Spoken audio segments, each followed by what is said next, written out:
बोलिए गौरी गोपाल भगवान की जय। जय गौरी गोपाल। आप सबको एकादशी की बहुत बहुत शुभकामनाएं।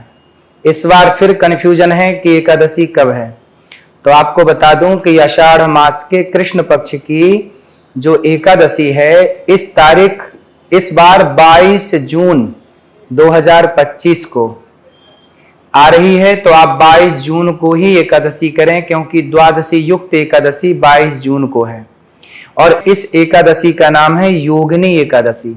इसे योगिनी एकादशी क्यों कहा जाता है?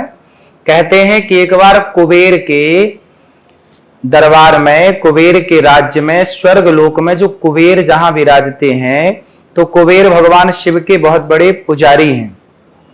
एक दिन अपने हेम नाम के माली को कुबेर ने कहा कि जाओ बगीचे से भगवान शंकर के लिए पुष्प लेकर के आओ।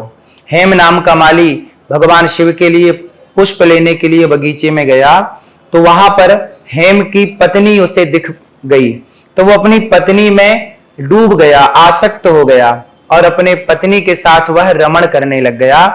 तो पुष्प लाने में हो गई देर। कुबेर ने अपने मंत्री से कहा कि जाओ, हेम को मैंने भेजा है कि वो पुष्प लेकर आए, अभी तक तो आया नहीं। मंत्रियों ने जाकर देखा तो वो अपनी पत्नी के साथ बगीचे में क्रीड़ा कर रहा है, रमण कर रहा है, पत्नी के साथ मस्त है। तब कुबेर को सूचना मिली तो कुबेर ने आकर के कहा कि मैं कब से भगवान शिव के लिए पुष्प के लिए तुम्हारा इंतजार कर रहा था और तुम यहाँ पत्नी के साथ रमण कर रहे हो।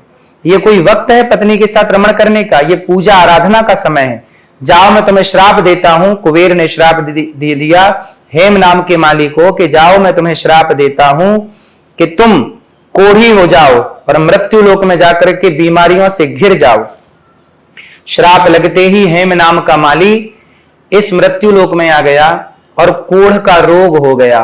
ना उसे नींद आती, ना भूख लगती, दर दर की ठोकर खाता, कष्ट से शरीर जला जा रहा है। तब उसे मार्कंडेय जी का दर्शन हुआ। मार्कंडेय जी से कहा कि हे गुरुदेव, मैं इस पाप से, इस बीमारी से कैसे बचूं? तब मार्कंडेय जी ने पूछा कि तुम्हें यह सब बीमारी हुई कैसे? तब कहा कि मैंने पूजा के समय पे पत्नी के साथ रमण किया और मैंने कुबेर जी की आज्ञा का उल्लंघन किया।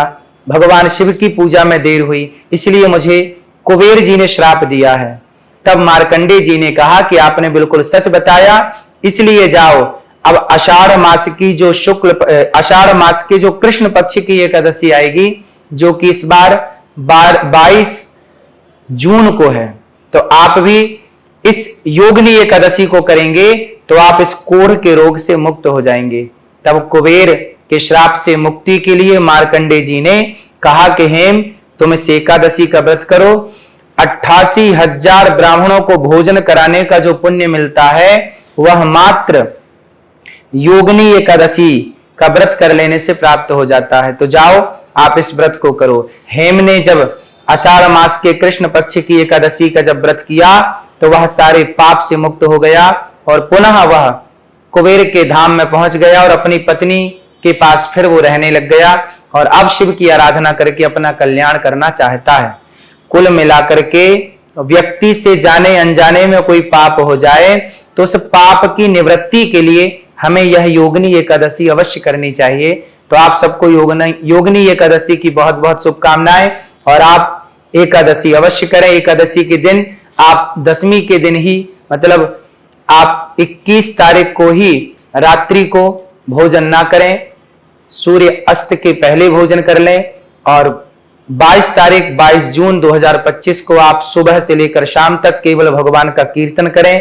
भूख लगने पर आप फल खा सकते हैं, फलाहार कर सकते हैं और भगवत चिंतन करते हुए आप 23 तारीख को चावल का दाना खाकर, चावल खाकर भोग लगाकर और 23 तारीख को व्रत का पारण करें।